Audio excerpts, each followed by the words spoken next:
আসসালামু আলাইকুম। রক্তদানের ক্ষেত্রে যে জিনিসগুলো অবশ্যই খেয়াল রাখতে হবে। রক্তদানের পূর্বে করণীয়, রক্ত দেওয়ার আগের রাতে পরিপূর্ণ ঘুম প্রয়োজন। রক্তদানের পূর্বে পানি বা তরল খাবার গ্রহণ করতে হবে।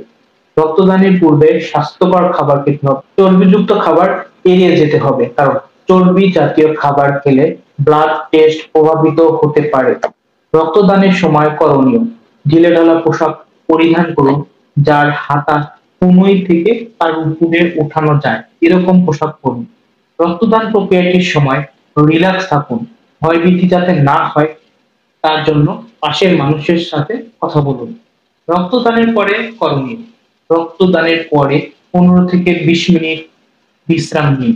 রক্তদানের পর পরবর্তী 24 ঘন্টা প্রচুর পরিমাণে পানি, ফ্রুটস এবং সবজি জাতীয় খাবার বেশি খান।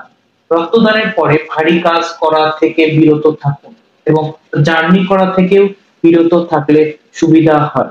রক্ত দিন, জীবন বাঁচান। রক্ত দেওয়ার পূর্বে, রক্ত দেওয়ার সময় ও রক্তদানের পরে কিছু সাবধানতা অবলম্বন করতে হবে।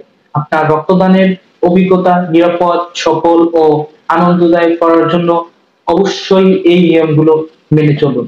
ধন্যবাদ।